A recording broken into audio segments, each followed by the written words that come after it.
कहते हैं गंगा यमुना सरस्वती सरयू मंदाकिनी जितनी भी पवित्र नदियां हैं, संसार में जितनी भी पवित्र नदियां विराजमान हैं, कथा के विराम दिवस में वो सभी पवित्र नदियां संपूर्ण विश्व का कल्याण करने के लिए शिव रूपी गंगा से मिलने के लिए आती हैं और शिव महापुराण में पहुंचती हैं। अब ये आपका फर्ज है, आप इस विराम दिवस की कथा को कितना ग्रहण करते हैं, कितना लेते हैं।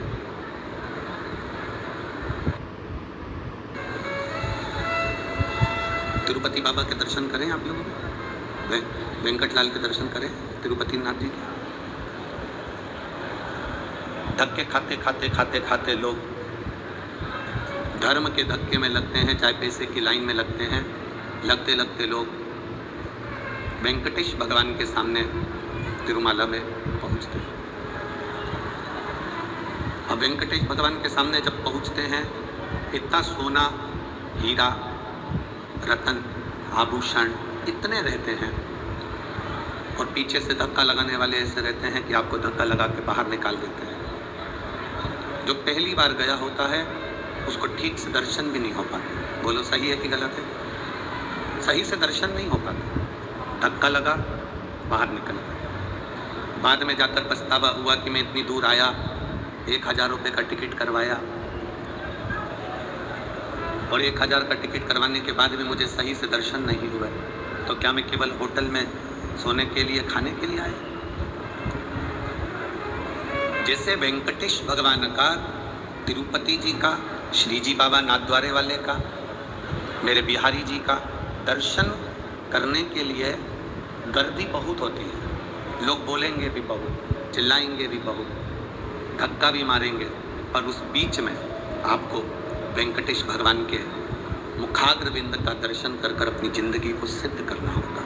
उसी तरह 5वें दिन की कथा में अर्चने भी आएंगी, कुछ लोग आसपास में बैठकर बोलते भी रहेंगे, पर आपके दिल को आपको बाबा से लगाना पड़ेगा, आपके मन को बाबा से लगाना। आपको एक बात मालूम है, व्रत करते हो ना, तो उस व्रत में गुस्सा कौन दिलाता है? उस व्रत में मुख से गाली कौन निकलवाता है? तुम्हारे व्रत को तोड़ने का प्रयास कौन करता है? तुम्हारे व्रत को खंडित करने का प्रयास कौन करता है? जिस देवता का तुम व्रत करते हो वही देवता आपके व्रत को पूरा नहीं होने देता।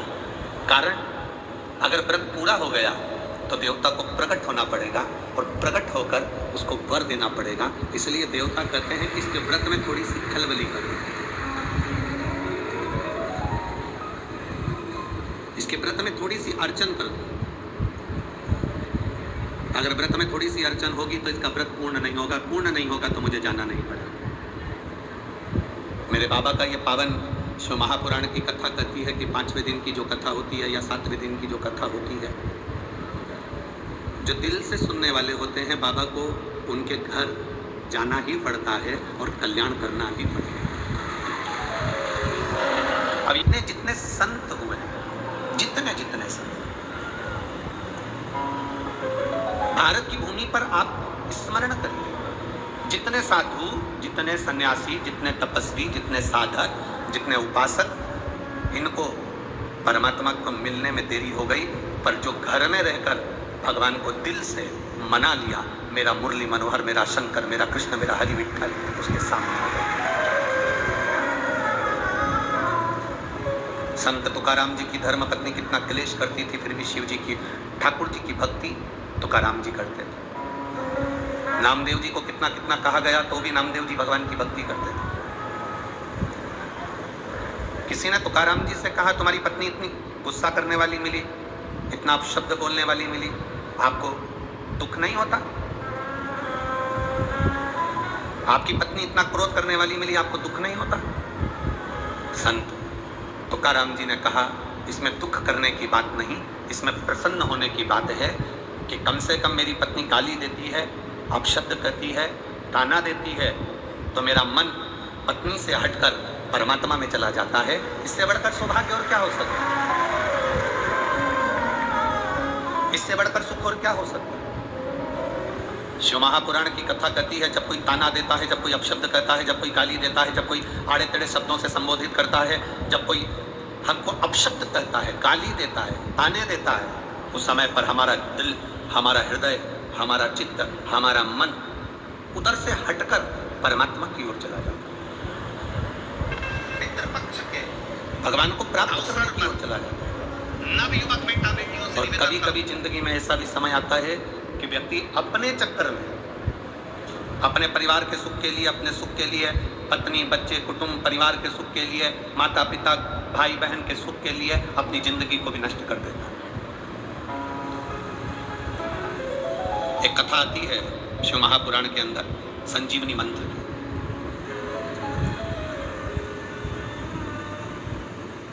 संजीवनी मंत्र क्या?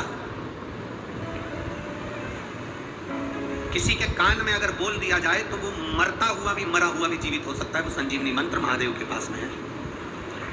तो किसी देवता के पास में नहीं, केवल एक देवाधिदेव महादेव के पास वो मंत्र है कि महादेव मरे हुए के कान में भी मंत्र बोल दें तो वो जीवित हो जाता है। आज भी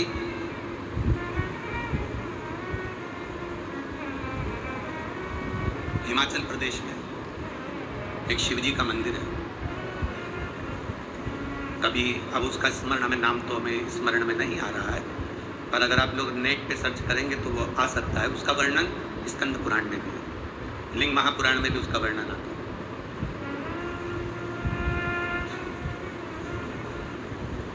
उसका वर्णन आता है लिंग पुराण के अंदर, उसका वर्णन आता है स्कंद पुराण के अंदर। स्कंद पुराण में इसका विशेष वर्णन है। शायद दुनिया का पहला ऐसा मंदिर होगा जिस मंदिर के सामने से, भगवान शिव के सामने से मुर्दे को भी अगर लेकर जाते हैं तो उसके शरीर में कंपन होने लगता है। उसको अगर आप कभी नेट पे सर्च करेंगे, यदि आप स्कंद पुराण में पढ़ेंगे या लिंग पुराण में पढ़ेंगे तो उसका वर्णन पूरा मिलेगा। उसका पूरा वर्णन आपको प्राप्त होगा, संपूर्ण वर्णन मिल सकता है। संजीवनी मंत्र एक ऐसा मंत्र है जिस मंत्र को 33 कोटि देवताओं के पास में भी वो मंत्र नहीं है। काल मृत्यु वो मरे जो काम करे चंडाल का, और काल उसका क्या बिगाड़े जो भक्त हो महा। जो शिव की आराधना करने वाला होता है, जो शंकर की भक्ति में डूबने वाला होता है, जो शिव तत्व को प्राप्त करने वाला होता है, जो शंकर के गुणगान में डूबा हुआ होता है, उसके सम्मुख में काल नहीं आता। शंभु शरणे मांगू घड़ी रे घड़ी, दुख काटो दया करी ने दर्शन आपो। शंभु शरणे पड़ी मांगू घड़ी रे घड़ी, दुख काटो दया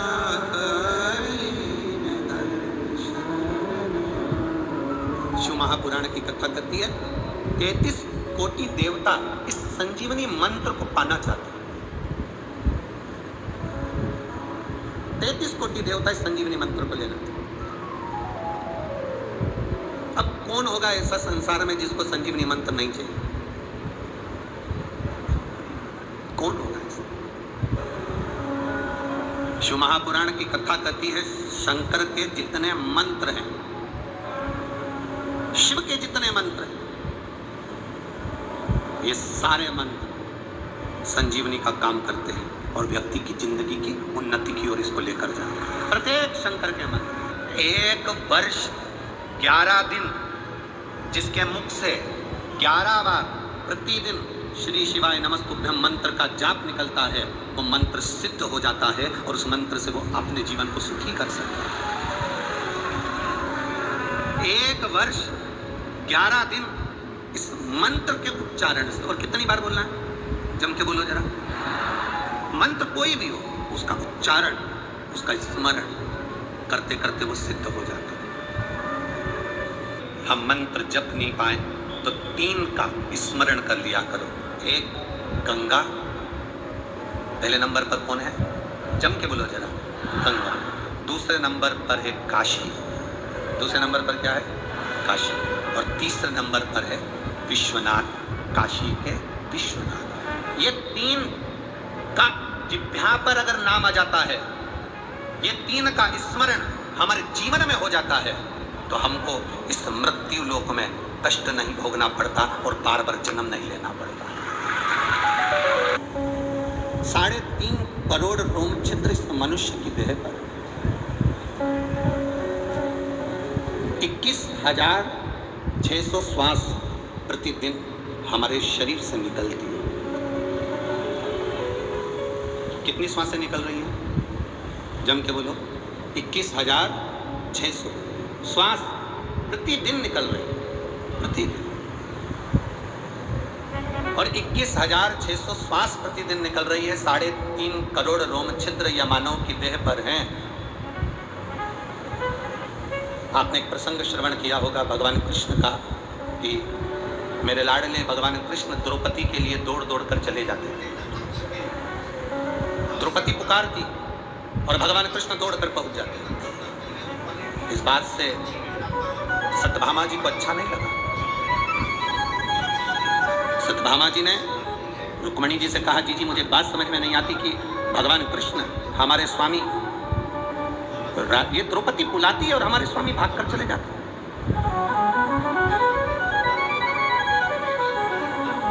द्रौपदी पुकारती और भगवान कृष्ण दौड़कर चले जाते। हमको ये बात समझ में नहीं आई। रुक्मणी जी ने कहा, मैं भी नहीं जानती कि भगवान कृष्ण द्रौपदी के कहने पर आखिर दौड़ दौड़ कर जाते, पर कोई बात तो जरूर है, जो हमारा कान्हा, हमारा कन्हैया कृष्ण दौड़ कर जाते। भगवान कृष्ण ने सत्यभामा जी के मन के संशय को जान लिया। गुरु परमात्मा एक ऐसा होता है, माता पिता एक ऐसे होते हैं जो मन के संशय को जानते हैं।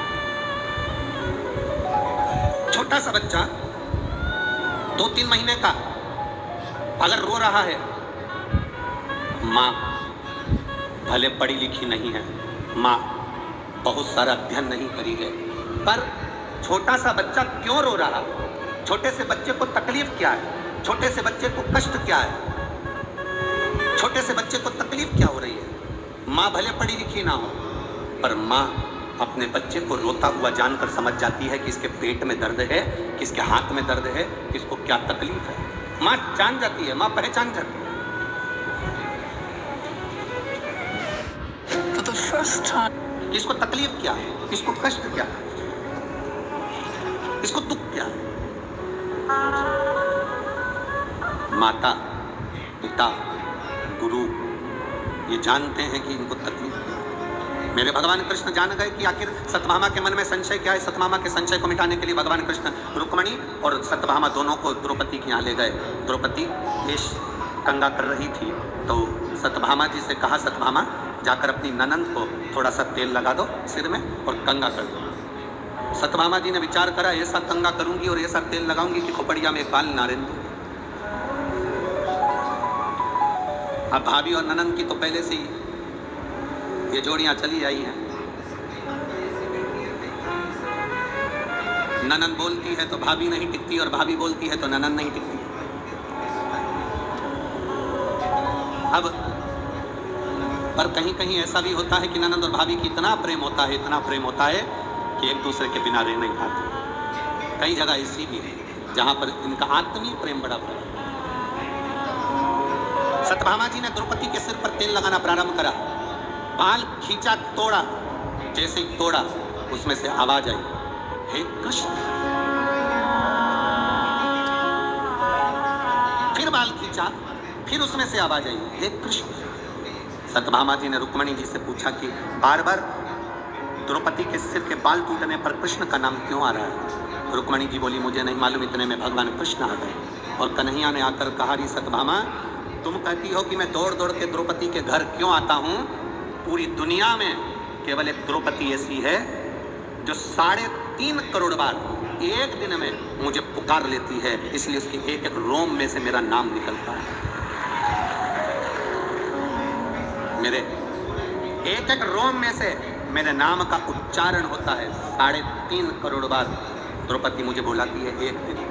इसलिए भगवान कृष्ण कहते हैं, सुनो सत्यभामा, सुनो रुक्मणी, जो एक दिन में, एक हफ्ते में, एक महीने में 3.5 करोड़ बार मेरे नाम को पुकारता है या किसी भी देव के नाम को पुकारता है, उस देवता को उसे वर देने के लिए जाना ही पड़ता है। निश्चित है, निश्चित। 33 कोटि देवता भी हैं तो उनको संजीवनी मंत्र चाहिए, असुर हैं तो उनको भी संजीवनी मंत्र चाहिए। कोई किसी को मरना नहीं चाहता, सबको जीवित रहना है, सबको जिंदा रहना है संजीवनी मंत्र के बल पर। और वो संजीवनी मंत्र किसी के पास है ही नहीं। 33 कोटि देवताओं के पास नहीं है, असुरों के पास नहीं है, राक्षसों के पास नहीं है। वो संजीवनी मंत्र केवल एक के पास में है, और वो देव आदिदेव महादेव, केवल उन्हीं के पास, बाकी के किसी के पास नहीं। अब मंत्र मिलेगा किसको? इंद्र भी तप कर रहे हैं, इंद्र भी साधना कर रहे हैं, और दैत्यों के गुरु शुक्राचार्य बाबा भी साधना कर रहे हैं।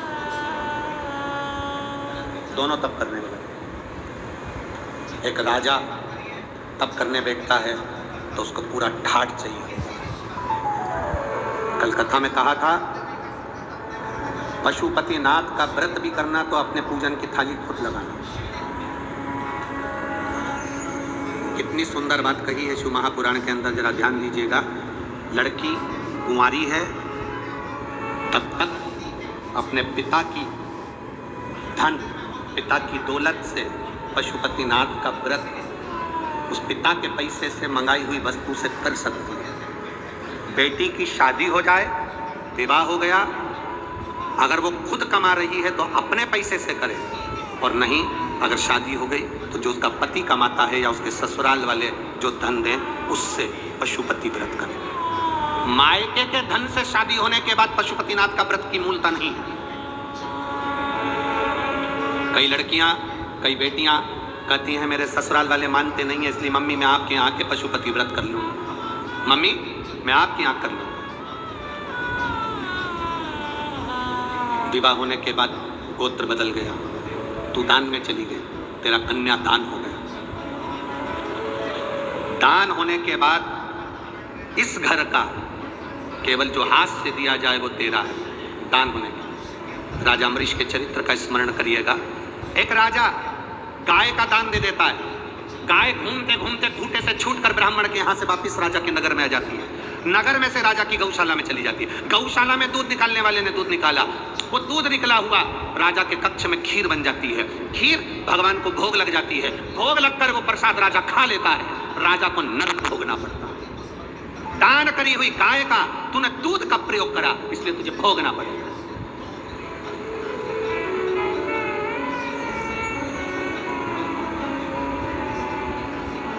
भंडारा भंडारा भंडारा हमारी तरफ से 2 पीपा तेल दान में दिए। काय में दिया? जम के बोलो जरा, दान में दिया। तूने 2 पीपा तेल दान में दिया है, वो 2 पीपे तेल की सब्जी और पूड़ी मत खा लेना, क्योंकि तूने दान दिया। अगर तू कहता मैंने 2 पीपा तेल भगवान के प्रसाद में दिया तो प्रसाद खा सकता था, पर तूने दान दिया तो दान का उपयोग नहीं कर सकता। तो दान का उपयोग नहीं कर सकता। भंडारा भंडारा भंडारा, मेरी तरफ से 1 बोरा 1 कुंतल गेहूं, आटा, चावल, दाल दान में दिया। अब दान में दिया तो तू खाना मत ही, तूने दान दे दिया। हमारी शास्त्र रीति कहती है बेटी का कन्यादान करने के बाद तो बुजुर्ग माँ बाप बेटी के घर का नहीं खाते, क्योंकि हमने दान दिया है, दान दिया है इसलिए नहीं खाते। अब तुम किस अंदाजे में, गुरुजी मैं पशुपति व्रत कर रहा हूँ, मैंने ये वाला अनुष्ठान करा, मैंने ये पूजन करी, मैंने ये आराधना करी, आपने जो उपाय बताया मैंने सब करा, पर बाबा हमारी क्यों नहीं सुनता? उसको कहाँ कर रहे हो, किस जगह पर कर रहे हो, कौन से धन का प्रयोग कर रहे हो? कहीं तुम मायके के जल का, मायके के परिंदे का, मायके के हंडे का पानी तो नहीं ले रहे हो? उसमें उनके पितरों का वासा, तेरे पितरों का नहीं। आप आए नहीं, सुबह हो गई, मेरी पूजा की थाली धरी की धरी, क्यों नहीं आए? कारण क्या था? किस कारण नहीं पहुंचे? क्या हुआ ऐसा जो आप आते नहीं? कारण क्या? मेरी पूजा में कोई ना कोई कमी रह गई। क्या कमी रही है? वो हम एक नाटक चलता था पहले, एक नाटक पहले चलता था कमजोर कड़ी। किसी के स्मरण है कमजोर कड़ी कौन सी है? तो उसमें देखते थे कि इतने सारे लोग जब गेम खेलते थे तो उसमें कमजोर कौन है। हमारी भक्ति में, हमारे भजन में, हमारे स्मरण में कमजोर कड़ी कौन सी है, वो हमको दो। हमारे भजन में कौन सी कमी रह गई? तो परमात्मा हमें मिल जाए।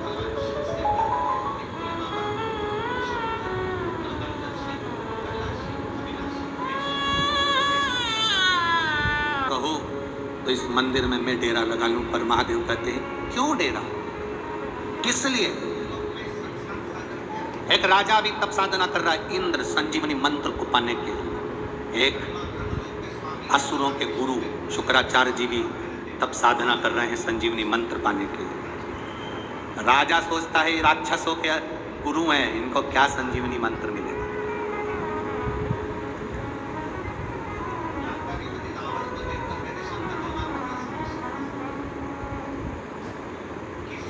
बहुत सारे ऐसे भी होंगे बहुत दूर बैठे हैं तपती हुई धूप में, अपने अपने सिर पे कपड़ा रख रख के बैठे हैं। जिन जिन की ड्यूटी इस कथा के पंडाल में लगती है, चाहे वो स्वीपर हो, नगर निगम वाले हो, नगर पालिका वाले हो, पुलिस प्रशासन वाले हो, डॉक्टर हो, जो भी इस कथा में ड्यूटी देता है, वो अपनी जिंदगी में समझ लेना कि तुमने आज तक जो ड्यूटी दी वो किसी नेता के नहीं दी है, मेरे बाबा के यहाँ जो ड्यूटी दी उसका फल क्या मिलेगा याद ना। जिस जिस जगह पर कथा कर आते हैं और जिन जिन पुलिस वालों की वहां ड्यूटी लगी होती है, उनसे एक बार फोन लगाकर जरूर पूछना कि तूने 5 दिन ड्यूटी दी थी, कभी रात को कभी दिन में दी थी, तुझे शिव महापुराण में ड्यूटी देने का फल क्या मिला है?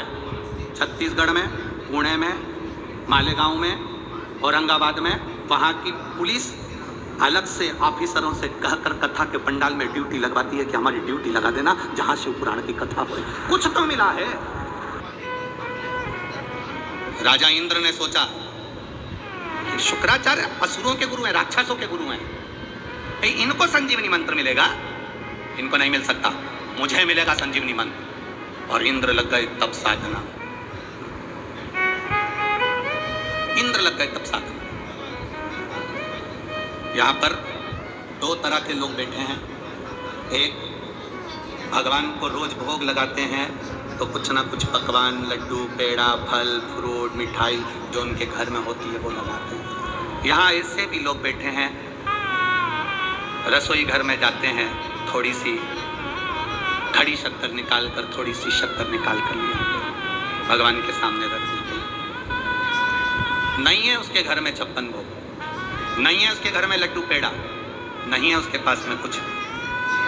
अंदर गई रसोई घर में, चाय की पत्ती के डब्बे में शक्कर का डब्बा रखा था, चीनी का डब्बा, उसमें से थोड़ी सी निकाल के भगवान को भोग लगा दिया। बाबा संघर्ष की जिंदगी चल रही है, इतनी कमाई नहीं बाबा कि मैं तेरी आराधना अच्छे से कर सकूं। बाबा तुझे कुछ भी ठीक नहीं लगता।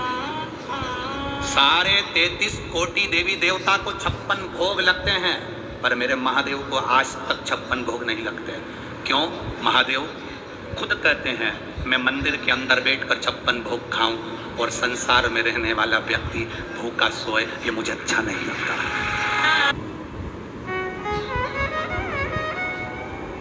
एक पति पत्नी का झगड़ा हुआ। पत्नी ने पति से कहा तुम ये गंदा नाली का पानी पीकर आते हो, मदिरा का नशा, शराब का नशा कर आते हो, ये अच्छी बात नहीं है। पति ने कहा तू भी तो रोज शंकर जी के मंदिर में जाती है जल चढ़ाने के लिए, तेरा महादेव भी तो भांग का नशा करता है, तेरा महादेव भी तो भांग का नशा करता है। अगर देवता नशा करते हैं तो मुझे करने में क्या दिक्कत है? उंगली उठाने वाले उंगली उठाते हैं। हमने उनसे निवेदन केवल इतना सा है, जो कहते हैं कि शंकर जी भांग पीते हैं इसलिए हम भी नशा करते हैं, तो शंकर जी ने तो विष भी पिया था, एक बार खरीद के पी जा। पीना शंकर जी की होड़ करने चला है तो एक सांप कहीं से निकल जाए इसके गले में डाल दो। शंकर जी की होड़ करने चला है, कपड़े उतार, नंगा निकल। शंकर जी की होड़ करने चला है तो जटा बांध ले, सिर पे चंद्रमा धर ले। चंद्रमा नहीं धरे तो तेरे घर की पानी की बाल्टी को 24 घंटे तेरे सिर पे रख के बता दे। शंकर जी की होड़ करने चला है तो थोड़ा डमरू खड़का ले। शंकर जी की होड़ करने चला है तो अपने पूरे तन पे धतूरा रख ले कांटे वाला। शंकर की होड़ करना सरल नहीं है रे भाऊ। लोग कह देते हैं शिव ऐसे शिव ऐसे। शंकर को जो पहचान गया वो दूसरी बार ये कही नहीं सकता कि शंकर में कुछ खोट है। शंकर अविरलता, आनंदता, शिव तत्व की सुखता है शंकर। जी भी उनको छोड़कर नीचे आ गई। तब मेरे महादेव ने कहा, नारायण चिंता मत करना, मैं कपिलेश्वर बनकर तुम्हारे पास में आता हूँ। तुम चिंता मत करना, अगर मैं नीचे बैठ गया, कपिलेश्वर बनकर नीचे बैठ जाता हूँ, मैं जब तक नीचे बैठा हूँ तुम्हारे ऊपर कर्जा नहीं होने दूंगा। इतना दान चढ़वाऊंगा, इतना दान चढ़वाऊंगा कि सारी दुनिया का पैसा एक तरफ कर दो और तिरुमाला का पैसा एक तरफ कर दो, इतना वैभव दे दूंगा। कपिलेश्वर बनकर बैठ गया मेरा महादेव नीचे। आप लोग तिरुपति गए होंगे तो दर्शन करना, ऊपर तिरुमाला में वेंकटेश भगवान है तो नीचे कपिलेश्वर महादेव है, वो बैठे हैं। तो चिंता मत करना बाबा, मैं बैठा हूं। मेरे शिव देते क्या है तुमको? बल। शंकर देते क्या है तुम्हें? विश्वास कि तू हार ना मती। एक चाय की दुकान भी लगाए, ठेला भी चलाए, रिक्शा भी चलाए तो हार ना मती, पान की दुकान भी लगाए तो हार ना मती। मैं हूं, जल चढ़ाते रहना। ये का जब तक तू जल चढ़ाता रहेगा तेरे भाग्य में दुख लिखा है। जल चढ़ाते चढ़ाते एक दिन जैसे मेरे शिवलिंग पे से चंदन अपने आप धुल जाता है, जल चढ़ाते चढ़ाते तेरे पाप को भी मैं धो दूंगा, हाथ पकड़कर खींचकर पार लगा दूंगा। चाहिए संजीवनी मंत्र, किसको नहीं चाहिए? सब। राजा इंद्र संजीवनी मंत्र को पाने के लिए तब साधना में लग गए। जगत गुरु, देवगुरु, यहाँ असुरों के गुरु वो भी लगे मंत्र को पाने के लिए। इंद्र लगे थे तो इंद्र थोड़ी देर तप करते, तप करते करते इंद्र को लगता मैंने तो बहुत तप कर लिया, पर मंत्र तो मिल नहीं रहा, मंत्र नहीं मिल रहा। कभी कभी हमारी गलती हो जाती है।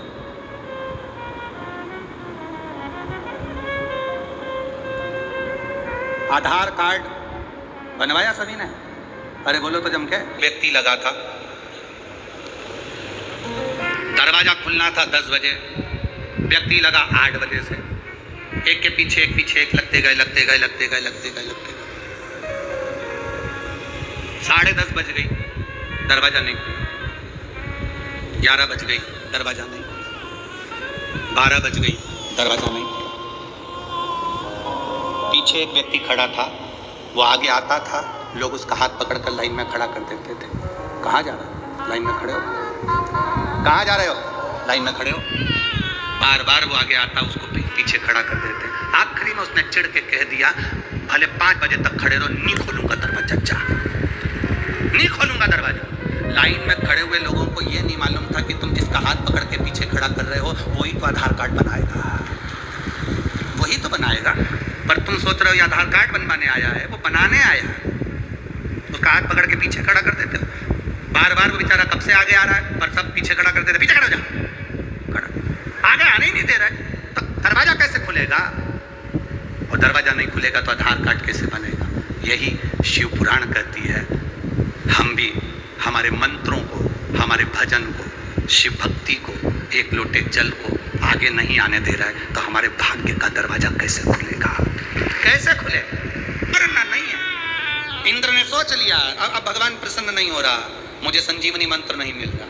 थोड़ी देर तक भजन करा, उसके बाद में चल दिए, विचार करा, अब भगवान प्रकट नहीं हो रहा। 1 महीना मंदिर में जल चढ़ा लिया, सोचा हमारा काम नहीं हो रहा। 2 महीना चढ़ा के देख लिया, 3 महीना चढ़ा के देख लिया, हमारा काम नहीं हो रहा, मंदिर में जाना छोड़ दिया। एक निवेदन, एक गुरु ने 2 चेलों से कहा, जाओ मुझे पानी पीना है, कुएं खोदो, पानी लेकर आ। एक चेला एक कुआं खोदता जा रहा है, दूसरा चेला यहाँ 15 फीट खोद दिया, 10 फीट खोद दिया, 20 फीट खोद दिया, 25 फीट खोद दिया, 50 फीट खोद दिया, पानी नहीं मिला। दूसरा एक ही कुएं को खोदे जा रहा, आखिरी में पानी निकल गया। हम उसके जैसे हैं, 15 फीट खोद दिया, यहाँ से काम नहीं हुआ वहाँ चले गए, वहाँ से काम नहीं हुआ वहाँ चले गए, 15 फीट का गड्ढा खोदते गए, कहीं से काम नहीं बना, आखिरी में रोने बैठ गए, भगवान तो हमारी सुन ही नहीं रहा। उसको देखो बाजू वाले को, एक कुआं खोदे जा रहा, चढ़ाते जाओ जल।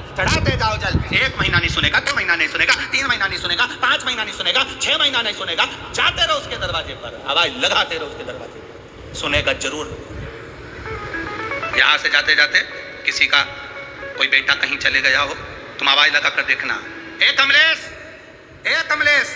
एक बार कमलेश नहीं सुनेगा, दूसरी बार फिर आवाज लगाना कमलेश, तीसरी बार फिर आवाज लगाना कमलेश, फिर आवाज लगाना कमलेश। बार बार आवाज लगाओगे तो जितने कमलेश बैठे होंगे वो सब सुनेंगे।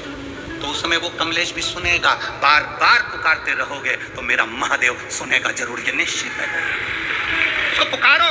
उसको पुकारने का भी तरीका है कि हमें बुलाना है, दिल से बुलाना है, हमें दिखावे से नहीं। शिव महापुराण की कथा कहती है, शिव तत्व कहता है, बाबा देवादिदेव महादेव का संवाद करता है। जब जाओ तब उसको निमंत्रण देकर आओ। जैसे हरिओम में ओम समाया है, मेरा नगर में आया है। हरिओम में ओम समाया, मेरा भोला नगर में आया है। मेरा भोला नगर में आया है। मेरा भोला नगर में आया है। मेरा भोला नगर में आया है। मेरा भोला नगर में आया है। नगर में आया है। मेरा भोला नगर में आया है। मेरा भोला नगर में आया है। मेरा भोला नगर में आया है। पवित्र नवरात्रे चल रहे हैं। शिव और शक्ति दोनों के ही आनंद में यह पवित्र शिव महापुराण की कथा श्री मोहन गोपाल राव जी मते आमदार जी द्वारा चल रही है। भेड़ी दयालु दातार त्रिकालदर्शी है कैलाशी अविनाशी, आप करुणा करने वाले, आप दया करने वाले।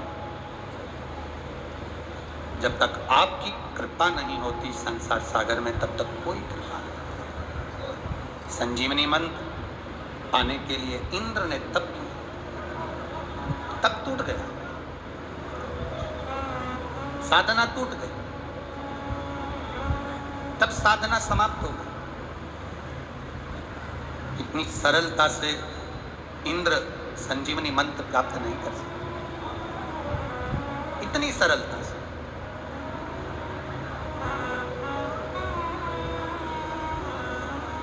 महाराज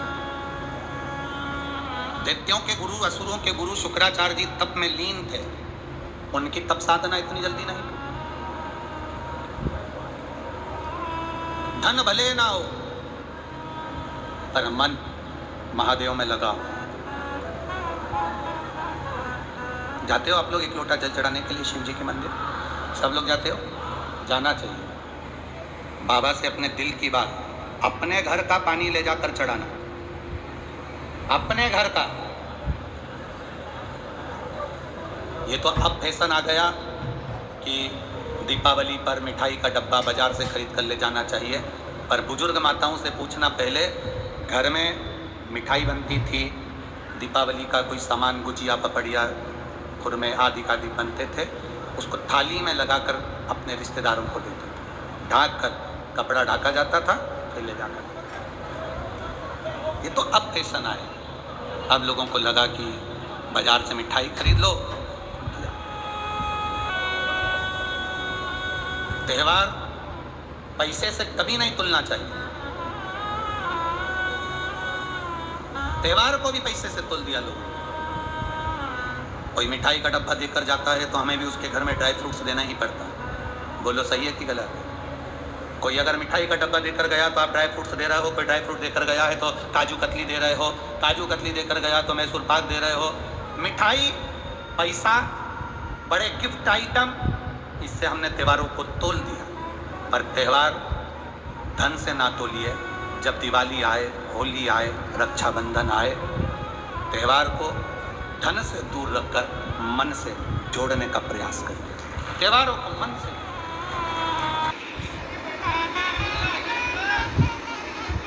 धन से ना तोलिए। इंद्र ने भगवान की साधना को, इंद्र ने परमात्मा की तप साधना को धन से तोल लिया। अरे मैं इंद्र,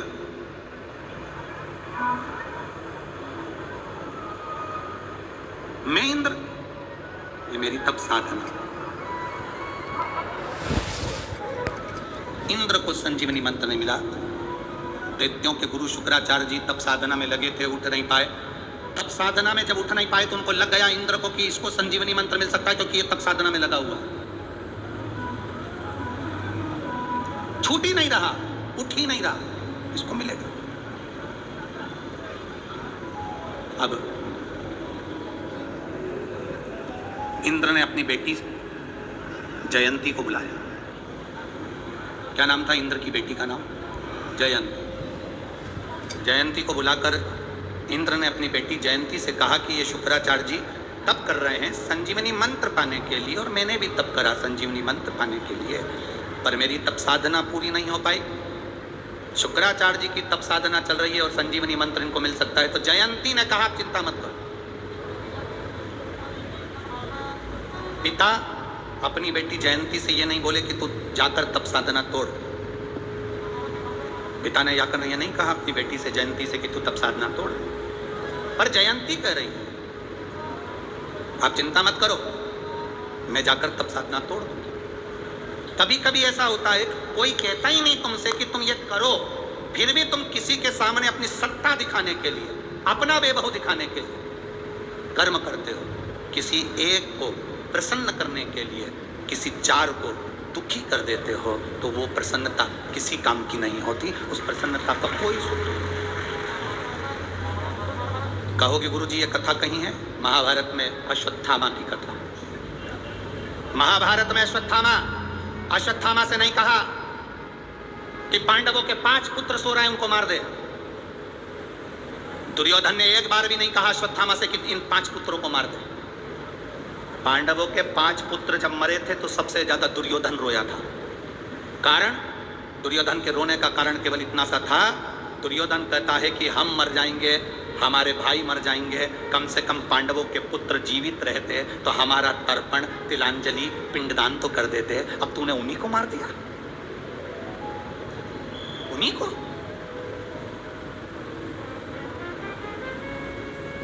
प्रेम रहेगा,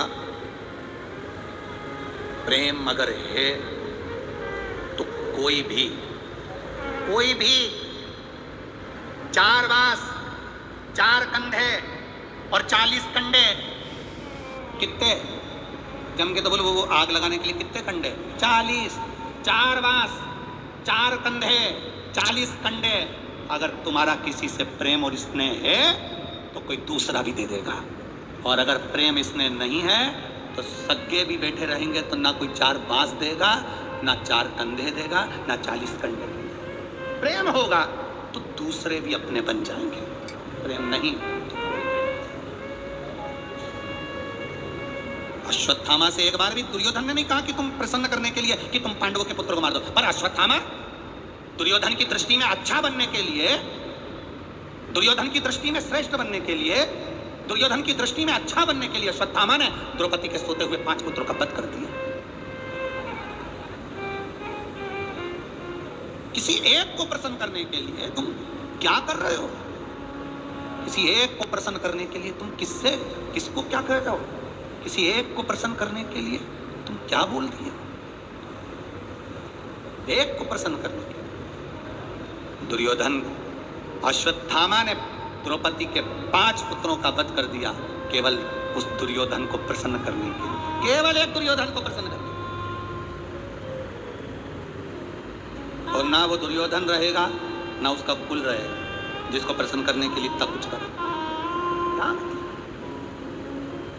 शिव कथा कर रही है, जयंती ने गलती कर दी, इंद्र की बेटी जयंती गलती कर दी। अपने पिता को प्रसन्न करने के लिए शुक्राचार्य जी की समाधि तोड़ने के लिए पहुंच गई। शुक्राचार्य बाबा तप में लीन थे, यज्ञ कर रहे थे, यज्ञ करते करते इसने ऊपर से आकर मिर्ची डाल दी। यज्ञ में मिर्ची डली तो यज्ञ के अंदर यज्ञ का जो आचार्य होता है, यज्ञ कराने वाला होता है, यज्ञ का आचार्य, यज्ञ का ब्रह्मा, यज्ञ का जो देव होता है, जो यज्ञ करवा रहा होता है, उसमें अगर हवन में कोई गलत चीज डलती है तो जो आचार्य होता है, यज्ञ का आचार्य, जजमान नहीं, यज्ञ का जो आचार्य होता है उसको भोगना पड़ता है, उसको भोगना पड़ता है। यज्ञ के आचार्य को सावधानी रखना पड़ती है। जब जजमान हवन करने बैठता है तो यज्ञ के आचार्य को हवन सामग्री को देखना चाहिए, इसमें कोई कीड़ा तो नहीं है, जौ में कोई कीड़ा तो नहीं पड़ा, तिल में कोई कीड़ा तो नहीं पड़ा, इसमें कोई इल्ली तो नहीं है। ये यज्ञ आचार्य की मूलता होना चाहिए कि यज्ञाचार्य देखे इसमें कोई जानवर तो नहीं जा रहा, इसमें कोई जीव तो नहीं जा रहा, इसमें किसी की हिंसा तो नहीं हो रही, इसमें कोई मर तो नहीं रहा। ये यज्ञाचार्य की उसको देखना पड़ता है, ये उसकी जवाबदारी।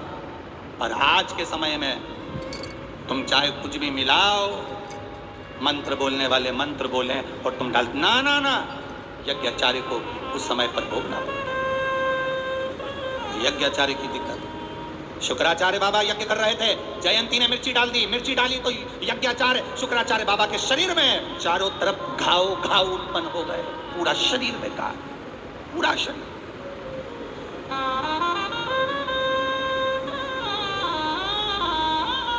एक पत्र में एक बहन ने लिखा, आज समय नहीं मिल पा रहा इसलिए हम पत्र ज्यादा पढ़ नहीं पा रहे।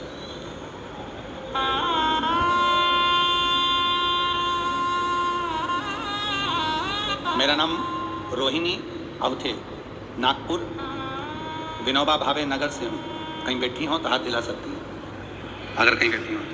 उन्होंने लिखा है, भोले बाबा बड़े दानी हैं गुरुजी, मेरा मोबाइल नंबर ये है, मैं नागपुर की रहने वाली हूँ। मेरे पति ने कभी नहीं बोला कि मेरे शरीर में कोई कष्ट है। एक बार उनके चेहरे पर हाथ का स्पर्श हो गया, एकदम वो चिढ़ गए, चीख दिए। मैंने पूछा तुम्हें कोई तकलीफ है? नहीं बोली। दूसरी बार उन्होंने खाना पीना बंद कर दिया, भोजन नहीं कर पाते, पानी नहीं पी पाते। तब मैंने डॉक्टर को दिखाने का बोला, वो मुझ पर चिढ़े। फिर भी मैंने उनको कहा कि अपन नागपुर के ही अच्छे डॉक्टर को दिखा देते। दिखाया, मालूम पड़ा कि उनके मुख में गठान हो गई, जबड़े के पास में गठान हो गई। डॉक्टर को दिखाया, डॉक्टर ने कहा, जांच कर बोल दिया कि ये कैंसर की गठान है, इसका ऑपरेशन होगा, कीमो होंगे, ऑपरेशन में जबड़ा बाहर निकालना पड़ेगा, काटना पड़ेगा। घबरा गई, गुरुदेव क्या करते? टीवी पर आपकी कथा सुनती थी, पहले कथा सुनी, एक दो बार मंदिर गई, फिर घर में इतनी व्यस्त हो गई, पति दिन भर चिड़चिड़ करे सो तो करूं क्या, मंदिर जाना छोड़ दिया। बाबा के मंदिर जाना मैंने छोड़ा, अब मैं करूं क्या? डॉक्टर ने बड़ी बीमारी बता दी, उसका ऑपरेशन जल्दी करना पड़ेगा।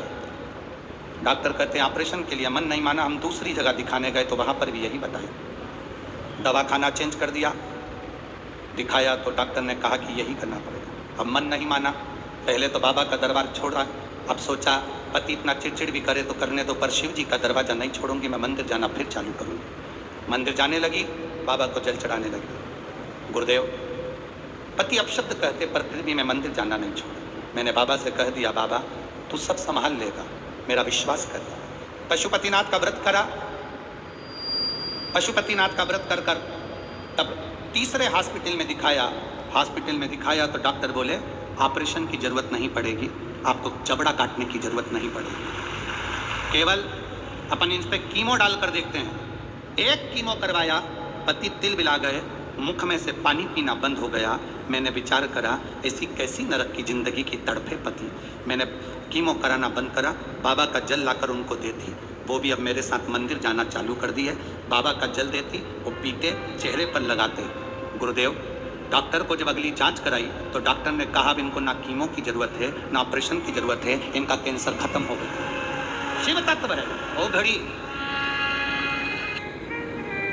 करो, उसकी विनती, उसका निवेदन। जयंती ने कार्य किया, मिर्ची डाली, यज्ञाचार्य शुक्राचार्य बाबा के शरीर में तड़फन उत्पन्न होने लगी। तड़फन हुई और मुख से शुक्राचार्य जी के निकल गया महादेव। जो निकला महादेव, शिव सामने खड़े थे। शंकर ने देखा, शुक्राचार्य तुम्हारे शरीर में इतना भयंकर रोग। शुक्राचार्य जी कहते हैं, बाबा रोग नहीं लगता जब आप सामने होते हो। रोज शंकर के सामने जाओगे तो किसी बड़े रोग तुम्हारे शरीर में प्रवेश नहीं करेगा। मेरा पुरुषों से भी निवेदन है, कभी मत सोचो कि मैं वीआईपी की, मेरी दुकान की, मेरी प्रॉपर्टी की, मेरी जमीन की, मेरी जायदाद। कभी अहंकार में मत जियो। घर से लोटा भरकर पानी उठाकर शंकर के मंदिर जाया करो। पत्नी नहीं कहे तुमसे कि मंदिर जाओ तो भी जाओ। दुकान जाते समय एक लोटा झोले में, जैसे तुम्हारी किताब ले जाते हो, टिफिन ले जाते हो, एक बोतल एक लोटा झोले में डाल के ले जाओ।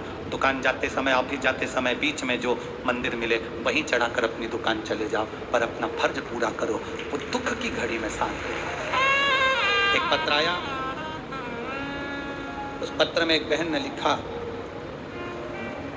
मैं ममता चौहान, मेरे पति की सलून की दुकान है, नाई की दुकान है। गुरुदेव सलून की दुकान किराए की, उसका भाड़ा देना पड़ता, छोटे छोटे 2 बच्चे, उनका पालन, शिक्षा, घर में खाने तक के लाले, कुछ भी नहीं। बहुत दुखी थे गुरुदेव। तब मेरी बहन ने मुझसे कहा कि तू टीवी पर कथा आती है, सुना कर, बाबा पर भरोसा करा कर। मैंने अपने पति से कहा, जो सलून की दुकान चलाता है, कि तुम्हारी पानी की बोतल सलून में ले जाने के लिए मैं भरती हूँ, वो बोतल से ऐसा करते हैं ना, सलून में भरती हूँ बोतल, एक बोतल में अलग से भर के दूंगी तुमको, तुम महादेव को चढ़ाकर चले जाया करो। मेरे पति ने महादेव को जल चढ़ाना प्रारंभ करा गुरुदेव।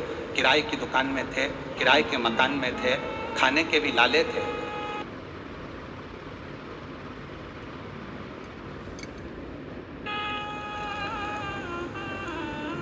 एक प्रदोष से दूसरा प्रदोष हुआ। जल चढ़ाते चढ़ाते 1 महीना निकला गुरुदेव। बाबा ने कृपा कर कर जो किराए की दुकान थी वो हमारी कर दी। बाबा को क्या वर्णन करूं। जल चढ़ाते चढ़ाते बाबा ने हमारे खुद का मकान कर दिया। मैं बाबा को यहाँ प्रणाम करने आई हूँ। उस बाबा ने जो हाथ पकड़ा, मैं बाबा को धन्यवाद देने की। ये शिव तत्व ओघड़ी शंकर है, त्रिकालदर्शी कैलाशी अविनाशी शंकर है। उसको पहचान लो। जिस दिन नहीं पहचान पाओगे, बाद में मालूम पड़ेगा कि हमारे नगर में ये रतन लुटाए गए थे, हमने उसको कंकर समझ के छोड़ दिया। ये हीरा है शिव महापुराण की कथा, जो लुटाई गई तिजोरी का माल, वो हमने छोड़ दिया, छोड़ा। हम अपने अहंकार में इस तिजोरी के माल को छोड़ दिए। समझ नहीं पाए, परख नहीं पाए। हीरे को हर कोई नहीं परख सकता, जोहरी चाहिए तो हीरे की परख होती है। शिव महापुराण को हर कोई नहीं परख सकता, उसको परखने वाला शंकर का भक्त चाहिए, तब परख सकता। पहचान हो गई। शिव जी ने आकर जयंती से कहा, जयंती, शुक्राचार्य जी के शरीर में रोग हो रहा है, तुम इसको शांत करो। जयंती कहती, मैंने मिर्ची डाली, मैंने गलती कर दी, मैंने क्षमा करती, मैं माफी मांगती हूँ। शिव जी कहते हैं, ऐसे क्षमा नहीं होगी, जाओ अखंड जाप करो। अखंड जाप जयंती ने करा। देवादिदेव महादेव की कृपा से शुक्राचार्य जी का शरीर ठीक हुआ।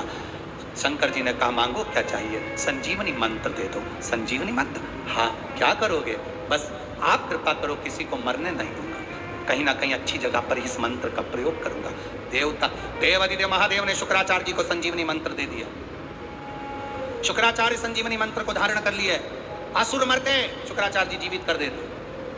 देवता घबराने लगे कि ये तो बड़ा गड़बड़ काम हो गया, अब तो असुर मरते ही नहीं है, उनके कानों में मंत्र जाता है, जिंदा हो जाता है। ऐसा बड़ा क्रम चलता रहा। देवता बड़े परेशान रहे, बड़े दुखी रहे। वो मंत्र शुक्राचार्य जी को, लोग पूछे तुमसे संजीवनी मंत्र कौन सा है, आप कह देना नमः शिवाय, ओम नमः शिवाय, श्री शिवाय नमस्तुभ्यम। ये वो मंत्र है, महामृत्युंजय मंत्र, संजीवनी वो मंत्र है जिसको हम जप सकते हैं। सुंदर प्रसंगों का स्मरण करा। 12 ज्योतिर्लिंग की कथा का वर्णन आता है। सुंदर सोमनाथ जी का वर्णन किया गया। चंद्र की काया के रोग से मुक्त किया गया। मल्लिकार्जुन बाबा षडानंद कार्तिक के रुष्ट होकर गए, उनको मनाया गया। महाकालेश्वर दूषण नाम के राक्षस के संहार के लिए शिव प्रकट हुए। ओमकारेश्वर विंद नामक पर्वत तप कर कर शिव जी को पाया। केदारेश्वर नर नारायण ने तप कर कर भगवान को पाया। फिर आया है भीमाशंकर, कुंभकर्ण के बेटे भीम को मारा शिव जी ने, तो भीमाशंकर कहलाए। फिर आया विश्वनाथ, मनु शत्रुपा ने तप कर कर भगवान शंकर को पाया। त्र्यंबकेश्वर, गौतम बाबा पर गौ हत्या का दोष लगा, शिव जी की आराधना कर कर मुक्त हुए। अगला वर्णन आया वैद्यनाथ। रावण शिव जी को ले जाते भूमि पर रखा, शिव जी वैद्यनाथ जी के रूप में विराजमान हुए। नागेश्वर, दारूक नाम के राक्षस का संहार शिव जी ने करा, नागेश्वर के रूप में विराजमान हुए। रामेश्वरम, राम जी ने शिव जी की स्थापना करी, रामेश्वरम के रूप में स्थापित हुए। कृष्णेश्वर, सुधर्म नाम के ब्राह्मण की पत्नी भूष्मा के बेटे को सुदेहा ने मार दिया था, उसको बाबा ने जीवित करा, कृष्णेश्वर नाम पड़ गए। तुमरुका जी चंचुला देवी को पावन शिव महापुराण की कथा श्रवण कराते हैं। चंचुला का पति बिंदु प्रेत योनि से मुक्त हो जाता है। ये संजीवनी मंत्र की जो कथा है बहुत विस्तार से, इसका आधा विस्तार 3 नवंबर से 9 नवंबर तक जो कथा होगी, गोपेश्वर गोपी शिव महापुराण की कथा ब्रज की भूमि में, मथुरा के नज़दीक कौसी कला में, ब्रज की धरा पर यमुना के घाट पर पवित्र कथा का लाभ लेंगे। सारे ब्रजवासी, राजस्थान, उत्तर प्रदेश के सभी श्रोता भाई बहन कार्तिक के महीने में शिव महापुराण की कथा को सुनकर अपने जीवन को धन्य बनाए। बाबा की कृपा से देवादिदेव महादेव ने मस्तक की बेलपत्र शिवपोथी को दी। बाबा ने वर प्रदान करा। ऐसी पवित्र कथा शिव महापुराण की श्री मोहन गोपाल राव जी मते, सो सविता मोहन जी मते, मदन गोपाल राव मते, सो भारती मदन मते, साहिल मदन मते द्वारा जो चल रही थी, उनकी मित्र मंडली द्वारा विराम की ओर जा रही है। भाव भक्ति से आप लोगों ने जिस भाव से इस कथा को सुना, बाबा आपकी हृदय की मनोकामना पूर्ण करे। मैं आमंत्रित करता हूँ आभार व्यक्त करने के लिए माननीय श्री मोहन गुप्ता